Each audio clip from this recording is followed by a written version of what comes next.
If you search for his name online, you won't find a website. You'll only find a warning buried in a deleted forum post from 3 years ago. If you're hiring Vincent Kael, you've already lost. I read that warning and I ignored it because I didn't care about losing. I only cared about making sure my husband didn't win. I didn't know then that there are fates much worse than losing. The courtroom smelled like furniture polish and expensive cologne. She sat on the left side, always the left, the petitioner's side, spine straight, hands folded in her lap like she was posing for a portrait. She'd chosen a navy dress that morning against her rich, dark skin. Conservative, dignified, the kind of thing that said, "I'm the victim here," without her having to open her mouth. Her husband walked in 17 minutes late. She didn't look at him, didn't need to. She could feel him, that particular frequency of arrogance he'd been broadcasting for the last 6 months. The mistress was with him, of course she was, overdressed in red silk, heels clicking like a countdown on the courtroom's marble floor. The girl, because that's what she was really, just a girl, leaned into him as they sat down, whispered something. He laughed, not loud, just enough for the sound to carry across the aisle, just enough for her to hear. She kept her eyes forward, watched the judge's empty chair, controlled her breathing, in through the nose, out through the mouth. Her therapist had taught her that, before she'd stopped going, before she'd realized that talking about pain only made her weaker. The mistress, Amber, God, even her name was cheap, turned and looked at her then, looked directly at her, and smiled. One of those sympathetic, pitying smiles that said, "I won." Her lips were very red. She'd gone heavy on the makeup, probably thought it made her look sophisticated. Amber leaned back, stretched slightly, let her hand rest on her stomach. The gesture was deliberate, territorial. "I have what you couldn't keep." She felt something crack inside her chest. Not her heart. She'd made peace with that months ago. Something deeper, something structural. Her lawyer, the one she'd hired first, the safe choice, the family friend, was shuffling papers beside her. Nervous shuffling, the kind that said, "We're not winning this." "Mrs. Devereaux," he whispered, leaning close, his breath smelling like coffee and failure. We should probably talk about the settlement offer. It's actually pretty reasonable given the circumstances, and—" "No," she said. He blinked and stammered, "But the prenup has clauses that—" "I said no," she repeated. That's when she saw him for the first time, the other lawyer, not hers, someone else's maybe. He was standing at the back of the courtroom, watching the proceedings like they were a play he'd seen way too many times. Tall, Korean, dark suit that probably cost more than her car, no wedding ring, no briefcase, just standing there with his hands in his pockets, completely still in a way that made everyone else look frantic. The judge entered. Everyone stood. The mistress's heel caught on something and she stumbled slightly, grabbed her husband's arm to steady herself. He didn't look away from the bench. He never defended me either, she thought. Never looked at me like I was worth steadying. The proceedings started. Her husband's lawyer, a woman in her 50s with a helmet of blonde hair, began laying out the case. Infidelity, yes, but mutual fault. Emotional abandonment on both sides. Her client was simply seeking an equitable division and— "Your Honor," the voice came from the back, quiet, but it cut through everything else like a knife through butter. The man in the dark suit was moving forward, not rushing, just walking with this economy of movement that made her lawyer's nervous shuffling look almost like a seizure by comparison. "I apologize for the interruption," he said smoothly. "Vincent Kael. I'm representing Mrs. Devereaux as of—" he glanced at his watch, "of 47 minutes ago." Her lawyer beside her made a small choking sound. The judge looked annoyed. "Counselor, this is highly irregular," the judge began. "Emergency substitution of counsel, Your Honor," Kael interrupted. "The paperwork was filed electronically at 9:14 this morning. Mrs. Devereaux signed the authorization last night. She felt her lawyer turn and stare at her. She kept her eyes on this Vincent Kael person. She had absolutely no memory of signing anything last night. She'd been alone, drinking wine, going through old photos and deleting them one by one from her phone. Kael was at the table now. He set down a single folder, didn't open it. Your Honor, I'd like to request a continuance. 30 days. My client has been operating under inadequate counsel, and there are significant discovery issues that need to be addressed. The judge looked like he wanted to argue, looked at Kael's face, didn't argue. 30 days, the judge ruled. Reconvene March 15th. Just like that, it was over. The husband's lawyer was objecting, but quietly, like she already knew it wouldn't matter. Amber was whispering urgently, her red smile gone, and her husband, God, her husband finally looked at her, finally met her eyes. He looked confused. She smiled. First genuine smile in 6 months. That's when she knew. Whatever this Vincent Kael was, whoever had sent him, it didn't matter, because for the first time since she'd found the text messages, since she'd smelled perfume on his collar, since she'd eaten dinner alone while he worked late, for the first time, she wasn't the one off balance. Kael gathered his folder, buttoned his jacket, leaned down slightly, not close enough to be intimate, just close enough to be heard. Don't speak to your previous attorney, he murmured. Don't speak to your husband. Don't speak to anyone about this case. My office will contact you tomorrow morning. He walked out before she could respond. She watched him go. Noticed the way the court officer stepped aside without being asked, the way the husband's lawyer watched him leave with something that looked like recognition, or maybe fear. She couldn't tell the difference anymore. In the hallway outside, Amber clicked past on her cheap heels, turned back, stopped directly in front of her. You know what your problem is? The girl asked, her voice softer than expected. You're cold, like emotionally cold. David told me you never wanted him. Not really. You just wanted to win him. She looked at this girl, this child, 24 at most, still believed that wanting someone was the same as understanding them. You're right, she said. She watched Amber's expression flicker with surprise. You're right, I am cold. But you know what? Cold things last. Hot things. She let her eyes drop to the girl's stomach, that territorial hand. They burn out fast. Amber's face went red, then white. She opened her mouth, closed it, clicked away. Her old lawyer appeared at her elbow. Mrs. Devereaux, he asked, confused. I don't understand what just happened. Who is Vincent Kael? Did someone from your family hire? I need to go, she cut him off. But we should discuss the strategy change, he tried to continue. Send me your final invoice. She walked away, left him standing there, felt his confusion radiating behind her like heat. Outside, the February air hit her face like a slap. Cold, clean. She stood on the courthouse steps and pulled out her phone, typed Vincent Kael attorney in the search bar. The results loaded. Corporate law, asset protection, high net worth divorces. No website, no reviews, just the phone number and an address in the financial district. And at the bottom of the first page, buried in a forum post from 3 years ago, if you're hiring Vincent Kael, you've already lost. You just don't know it yet. She stared at that sentence, read it twice, 3 times. Then she smiled, because here's what you need to understand about her, about women like her. She didn't want comfort. She didn't want fairness. She wanted to watch her husband understand, really, truly understand, what it felt like to lose everything while everyone watched. She wanted an autopsy, not an apology. And if this Vincent Kael was dangerous, well, so was she. Or so she thought.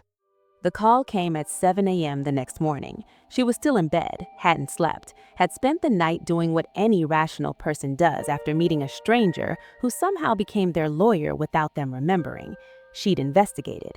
Vincent Kael, 39 years old, graduated Harvard Law, never took a case he didn't win, specialized in what the legal websites called complex asset protection. What that meant, apparently, was making money disappear and reappear in ways that confused forensic accountants. No social media, no photos except for one grainy image from a charity event 4 years ago, no scandal, no disciplinary action, nothing. But there were whispers if you knew where to look.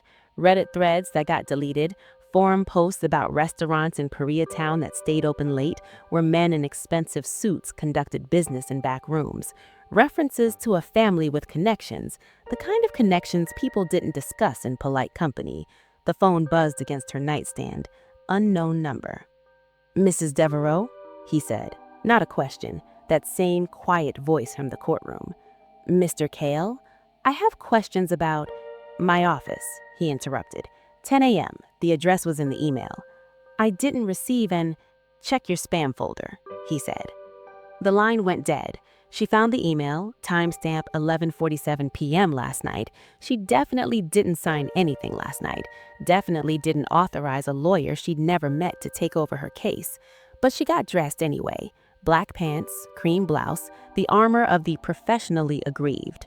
His office was on the 43rd floor of a building made entirely of glass and steel and the crushed dreams of people who tried to negotiate with him. The elevator opened directly into a reception area that looked like it had been designed by someone who'd confused minimalist with threatening. A woman at the desk, 60, gray hair, expression that suggested she'd seen every possible human reaction and found them all boring, pointed to a door without looking up. "He's expecting you," the receptionist said. If you've enjoyed what you've seen so far and you live for this spicy Afro Korean drama, smash that like button, hit subscribe, and share this with a friend who needs a Vincent in their life. I want to know where my family's at. Drop your flag in the comments and tell me where you're watching from. And you too shall find a man that not only sees, but loves you. The office inside was exactly what she'd expected. Floor-to-ceiling windows, city spread out below like a game board, desk made of some dark wood that probably cost more than most people's houses. Vincent Kael looked different in natural light. Younger, maybe, or older. She couldn't decide. He had that quality some Korean men have of being ageless. Dark hair swept back, eyes that were black in some lights, almost warm brown in others, sharp cheekbones, the kind of face that belonged on magazine covers, except there was something too severe about it, too controlled. "Sit," he commanded. She sat, crossed her legs, waited. He was reading something on his computer, didn't look at her, just kept reading. 1 minute passed, then 2.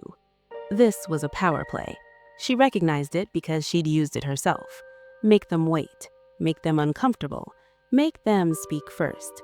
She waited. At minute 4, he looked up. The corner of his mouth twitched. "You're patient," he observed. "You're rude," she retorted. "Yes," he agreed, closing the laptop and leaning back. "Let's talk about your husband." "No," she said.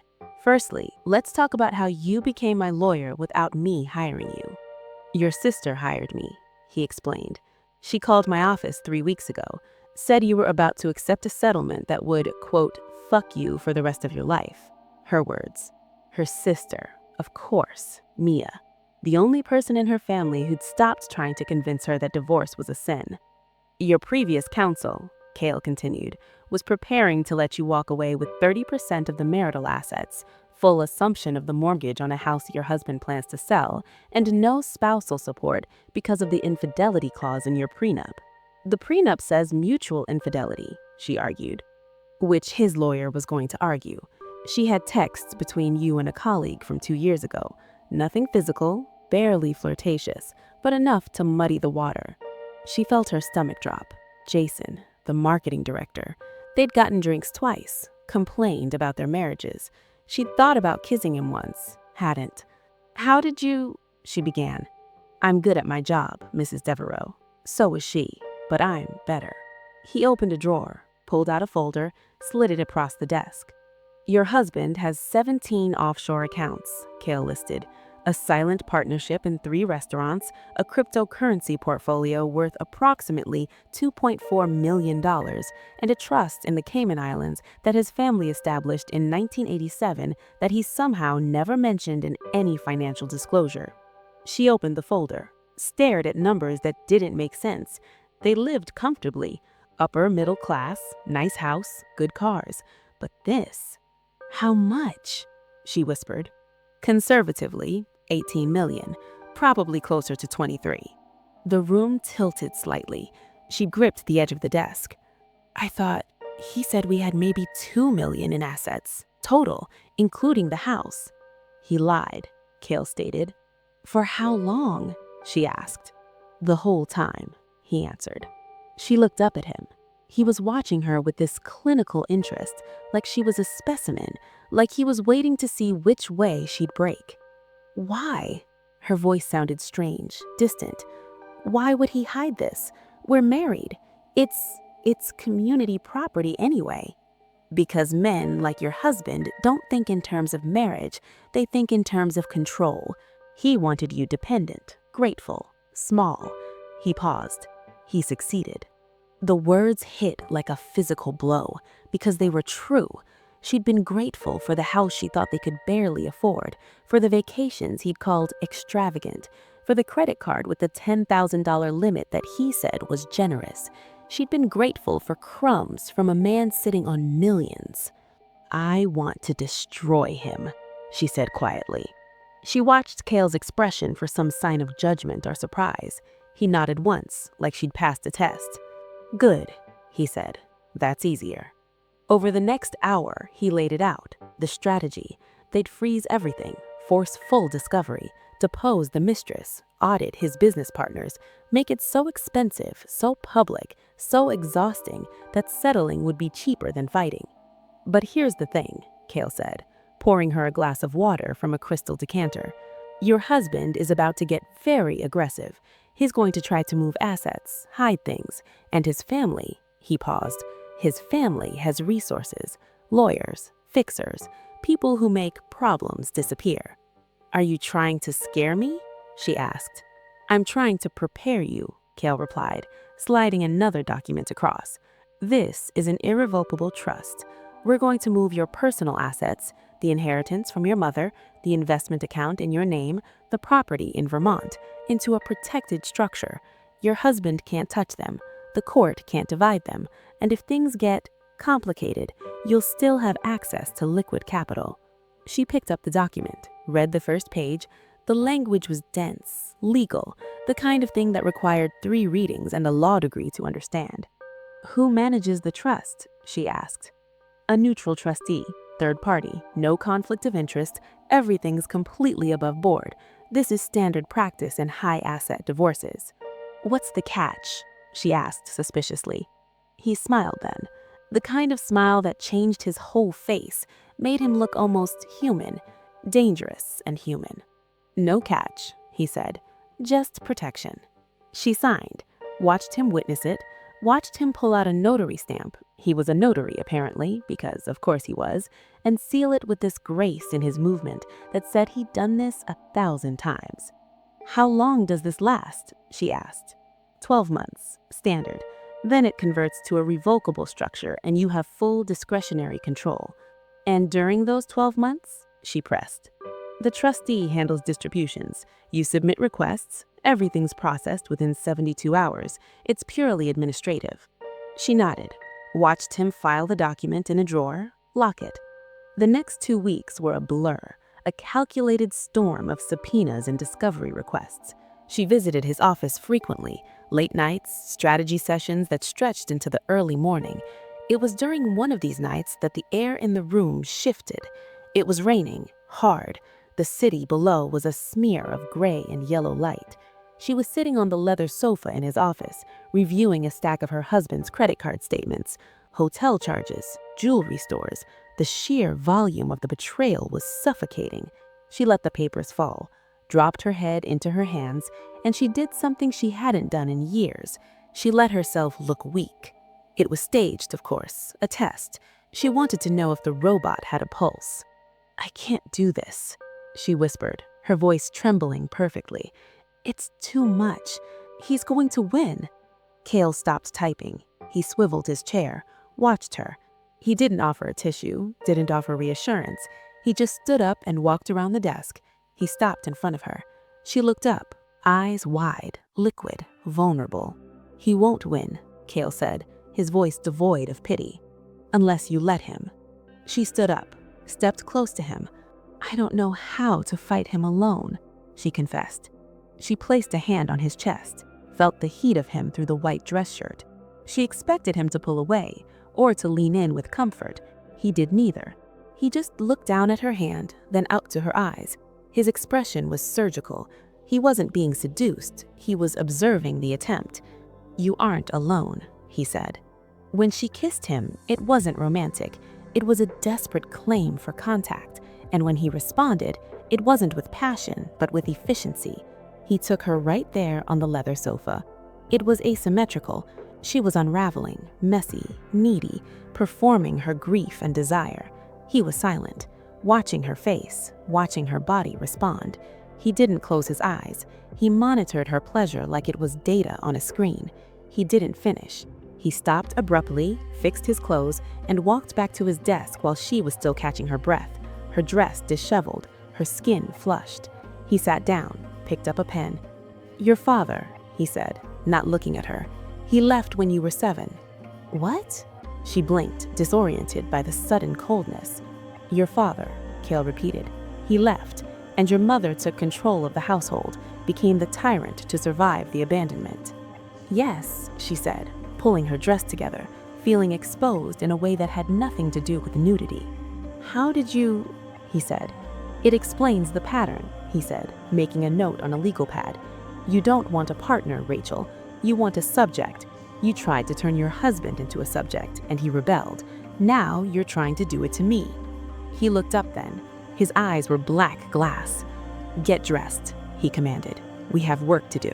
She hated him then, and because she hated him, she trusted him completely. Her husband called 2 days later.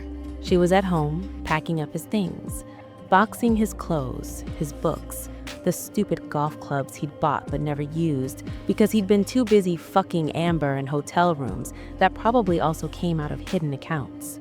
The phone rang, his name on the screen. She answered. "Rachel?" His voice sounded rough, tired. "We need to talk." "Talk to my lawyer," she said. "Rachel, please, just listen," he begged. "This is getting out of hand. He's making this so much worse than it needs to be. We can settle this. We can be adults about this." "Adults," she barked, the sound clawing its way out of her throat. "You hid $18 million, David. You set up exit accounts. You were going to leave me broke and grateful." Rachel, that's not what those accounts were for," he stammered. "It's complicated. Family money, business structures. It's not what Kael is making it seem." "Then prove it," she demanded. "Come to the deposition. Answer the questions." Silence. Long enough that she thought he'd hung up. "He's going to ruin me," David whispered. "Good," she said. She hung up, felt a rush of something that might have been satisfaction or might have been terror. She couldn't tell anymore. That night, her phone buzzed. Text from an unknown number. "The deposition went well. Your husband's partner confirmed the hidden accounts. Transcripts will be sent tomorrow. VK." She stared at the text, felt vindication and nausea in equal measure. Typed back, "Thank you." 3 dots appeared, disappeared, appeared again. "Dinner tomorrow night. We should discuss strategy. 8 p.m. I'll send the address." She read it 3 times. It wasn't a question. It was a statement, an expectation. She should say no. After what happened in his office, the coldness, the dissection of her psyche, she should run. But she'd been safe her whole life. Safe and cold and superior. And she wanted to know if she could make him lose control. Just once. "See you then," she typed. The restaurant was in a part of the city she didn't know existed. Koreatown, but not the touristy part. A side street where the signs were all in Hangul and the windows were tinted dark. No English sign, just an address. She rang a doorbell, and a man in a suit, not a server, something else, opened the door, looked at her like he'd been expecting her specifically. "Mrs. Devereaux," the man said. "Mr. Kael is upstairs." The interior was dark wood and low lighting, private booths with curtains, men in expensive suits speaking Korean in low voices, the smell of grilled meat, and something else, money, power, the kind of place where business happened off the books. She followed the man up a narrow staircase to a private room. Kael was already there, standing by the window, still in his suit, but he'd removed his jacket. White dress shirt, sleeves rolled to his elbows, and that's when she noticed them. The tattoos. They started at his right wrist, black ink disappearing up his forearm under the rolled sleeve. Not decorative, not artistic, the kind of tattoos that meant something: family, allegiance, history. He caught her looking, didn't acknowledge it, just gestured to the table. "You came," he said. "You told me to," she replied. He smiled. It changed his whole face. "You don't strike me as someone who does things just because she's told," he observed. "Maybe I'm curious," she said. "About strategy?" he asked. She let her eyes linger on his forearms, the ink.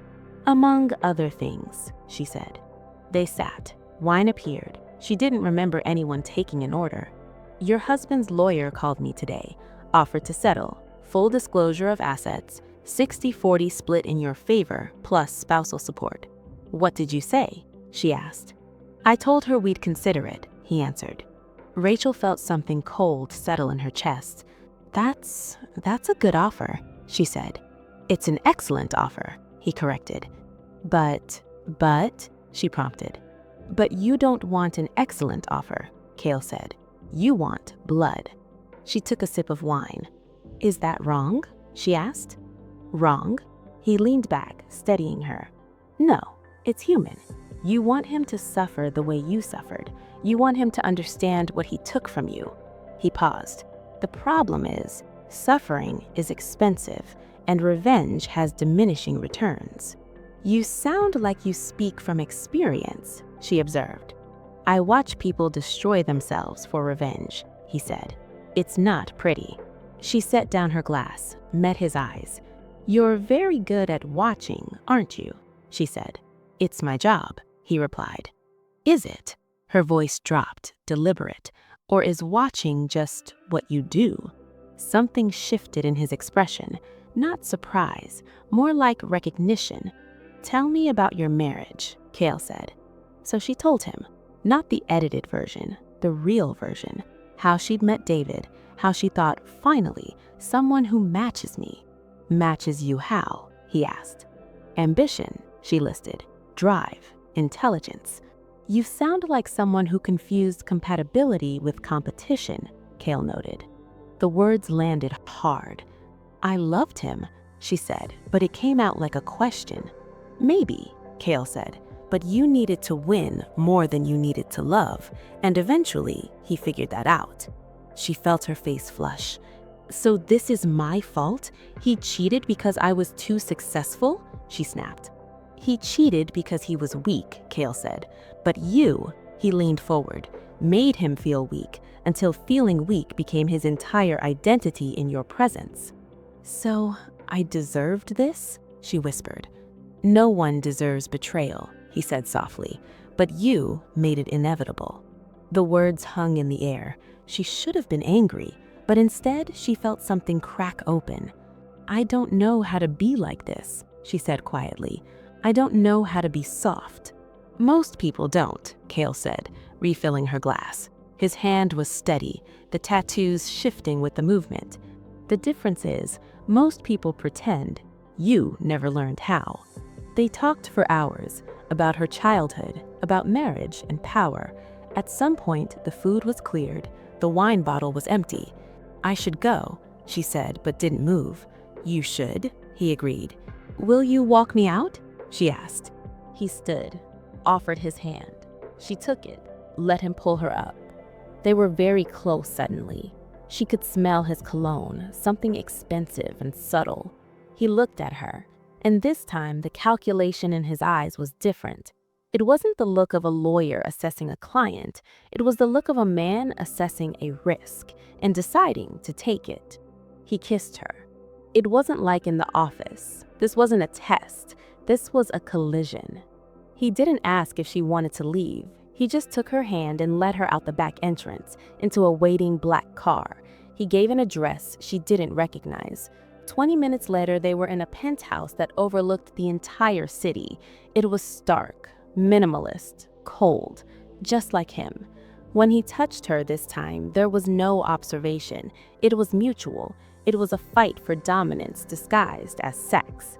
She clawed at his back, tracing the ink that covered his skin, trying to find a weak point, a flinch, a hesitation. There was none. He was relentless. He made her forget David. He made her forget the court case. He made her forget everything except the feeling of his hands on her skin and the way he looked at her, like he knew exactly what she was, and he wasn't afraid of it. Later, the room was quiet. The city lights cast long shadows across the bed. He was awake, staring at the ceiling. She was lying with her head on his chest, listening to his heart rate. It was slow, steady. Even now, he was perfectly controlled.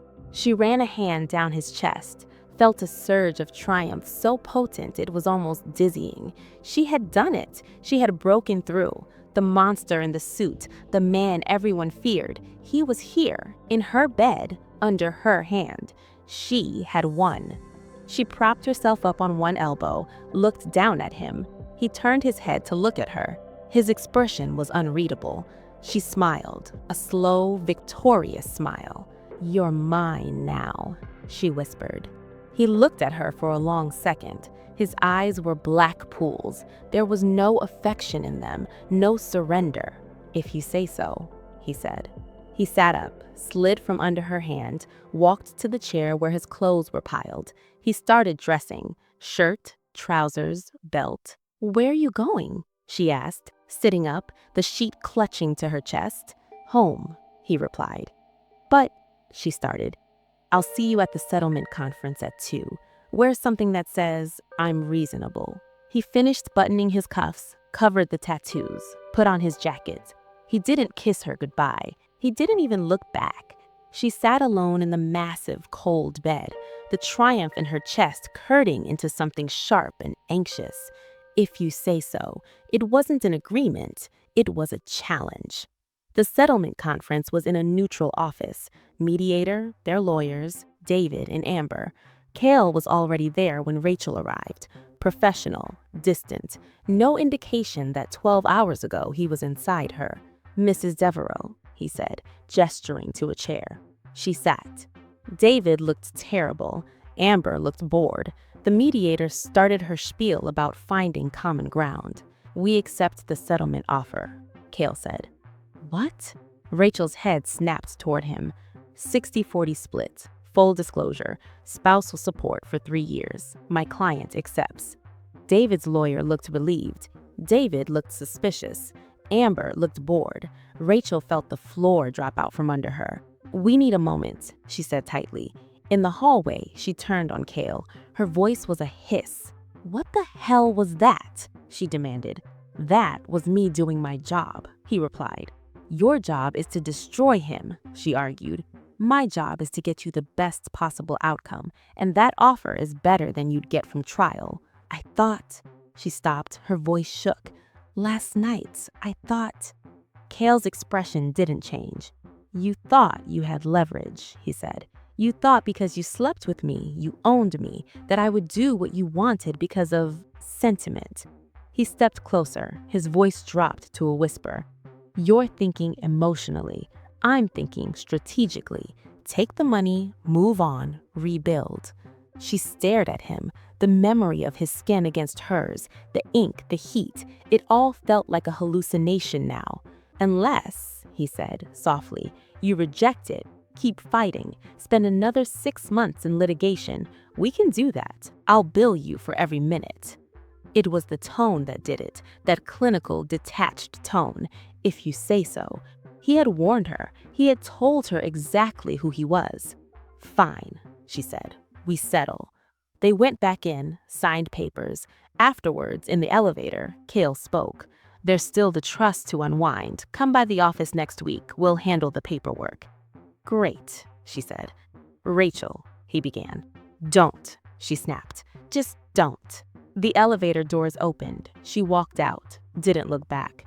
2 weeks later, the divorce was final. Kael's office sent her a bill, $73,800. She paid it. Then she called about the trust. The receptionist said Mr. Kael was unavailable. "I need to access my trust," she told the receptionist, "the irrevocable trust we set up in February." 3 minutes on hold, then a man's voice, not Kael.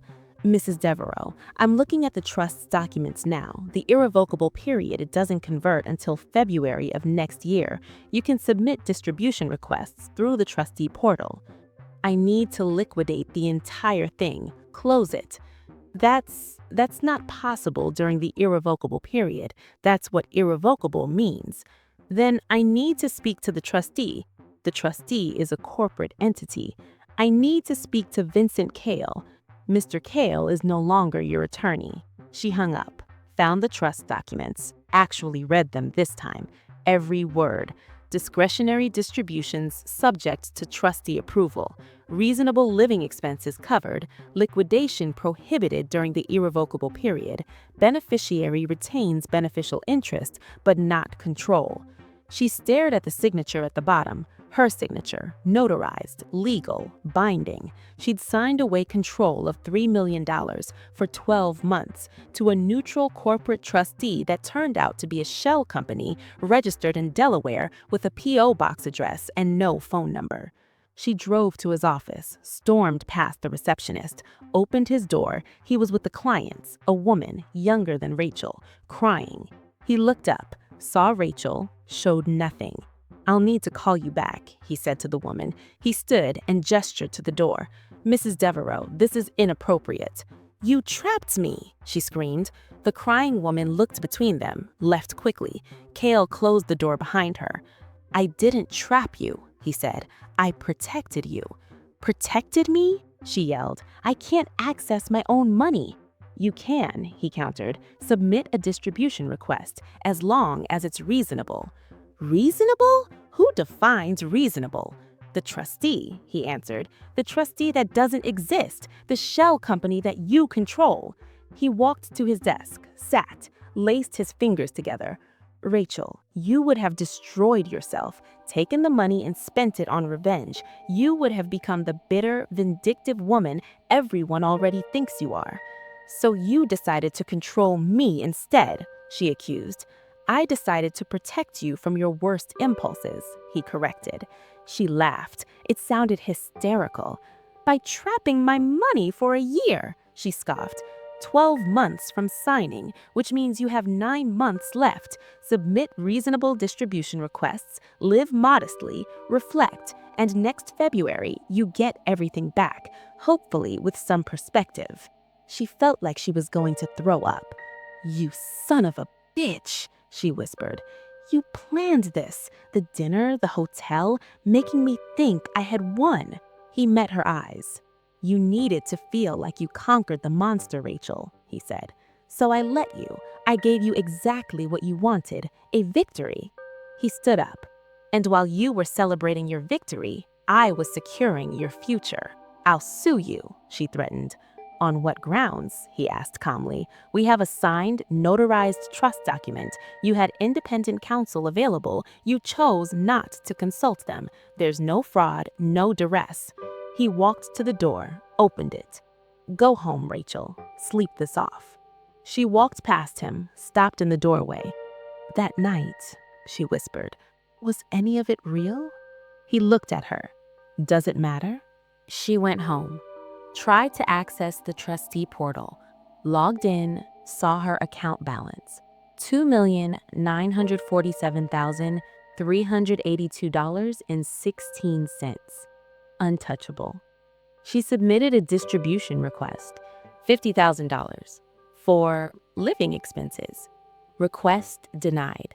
Please itemize expenses and resubmit. She threw her laptop across the room. The next morning, she called a lawyer, Patricia. "Mrs. Devereaux, I'm sorry," Patricia said, "but this is ironclad. Irrevocable trusts are exactly that. Unless you can prove fraud or coercion." "He manipulated me," Rachel interrupted. "Can you prove it?" Patricia asked. "Did he force you to sign?" "No," she admitted. "That's what I thought." Patricia sighed. You wait or you spend $100,000 fighting it and lose. Rachel hung up. For 3 weeks, she tried to live normally. She couldn't buy new clothes, couldn't travel. She was rich on paper. She couldn't buy coffee without thinking about whether it was reasonable. One night, drunk on cheap wine, she called Kael's office, left a voicemail. You know what the worst part is? She slurred. You were right. About me, about everything. The fucked up thing is, I think I'm falling in love with you. Isn't that pathetic? I meet the one person who sees me completely, and my response is to want to possess them, to own them, just like I tried to own David. She paused, swallowing a sob. You don't have to call back. The next morning, there was an email. Rachel, you're not falling in love with me. You're transferring your need for control onto someone who can't be controlled. The trust ends February 12th. Until then, my advice, learn to live with less. Learn to need less. Learn to be less. Good luck, V. She read it 17 times. Then she wrote back. You don't get to tell me what I feel, and you don't get to trap me and call it protection. I'm not one of your broken clients who needs saving. I'm someone who made a mistake, and you exploited it. She hit send. Then came the reply. You're right. I don't get to tell you what you feel, but I do get to hold you to the contract you signed, February 12th, not a day sooner. 6 months crawled by. She got a job, something entry level, lived in a studio apartment, took the bus, ate ramen, and slowly, so slowly she barely noticed, she stopped being angry. She started being sad instead. Sad about David, about the marriage she'd poisoned, about the woman she'd been. She went back to therapy. You're grieving who you thought you were, Dr. Chen said. I don't know who I am without being better than everyone else, Rachel confessed. Maybe that's the point of this year, Dr. Chen suggested, to find out. February 12th came. She woke up early, logged into the trustee portal. At 12:01 a.m., the trust had converted. Full discretionary control transferred. Her account balance, $2,947,382.16, untouched, plus interest. She stared at the number, felt nothing. Then she felt everything. 2 days later, she got a letter from Kael's office. Mrs. Devereaux, your trust has converted as scheduled. You have full access to all assets. I hope the last year taught you something valuable. If it did, don't contact me. If it didn't, definitely don't contact me. Regards, Vincent Kael. P.S. You asked me once why I do this. The answer is simple. I don't keep women. I sort them. The ones who need control, who try to own what they can't understand, I give them exactly what they want. I let them trap themselves. The paperwork is just formality. You wanted to possess the most dangerous lawyer in the city. You succeeded, and then you learned why that was never something to want. She read the letter 3 times. Then something bubbled up from deep in her chest. Not a bark, but a real laugh. The kind of sound when you realize the joke was always on you. Because he was right. She'd spent 12 months learning to live without control, learning to need less, and she'd hated every second of it. But she survived. She picked up her phone, started to dial his number, stopped, put the phone down. For the first time in her life, she had money she could spend without justification. For the first time in her life, she didn't want to spend it. Not yet. 3 months later, she was at a coffee shop when her phone rang. Unknown number. Hello? She answered. Mrs. Devereaux, this is Patricia, the lawyer you consulted about the trust. I remember. I have a client. Similar situation. Irrevocable trust, predatory terms. She asked if I knew anyone who'd been through it, who survived. Rachel felt something shift in her chest. What do you need from me? She asked. Would you talk to her? Just tell her it gets better. Rachel thought about Vincent Kael, thought about the 12 months she'd spent hating him, and the realization that he'd been right. Yes, she said, I'll talk to her. After she hung up, she pulled out her laptop, Googled Vincent Kael one more time, found an article. Attorney Vincent Kael. I give people exactly what they ask for. If they don't read the contract, that's on them. She read that sentence again. I give people exactly what they ask for. She asked him to destroy her husband. He taught her that she'd already destroyed herself. That night, she wrote an email to vkael@kaellegal.com. Vincent, you were right about everything. I hate that you were right, but I'm not going to thank you because what you did was cruel, even if it was effective. I'm writing to tell you that I'm okay. And to warn you, the next woman who sits across from your desk, I hope she's smarter than I was. I hope she reads the contract. But if she doesn't, I'll be there to help her survive you. Rachel. She hit send. Then came the reply. Rachel, good. V. That was it. One word. She deleted the email, deleted his contact information. Almost. She kept one thing. The trust documents, the contract she'd signed without reading. She framed it, hung it in her office. A reminder. Not of him, of herself. 6 months after that, she got a call from David. Rachel, hi, he said awkwardly. I wanted to apologize, for real this time. She waited. I was a coward, he said. I made you into a monster because it was easier than admitting I was just scared of you. Scared of me? She asked. You're terrifying, Rachel. You always have been. Smart and beautiful and competent. I couldn't compete. I never wanted you to compete, she whispered. Yeah, you did, he countered gently. Everything with you was a test I was failing. She thought about that. You're right, she said.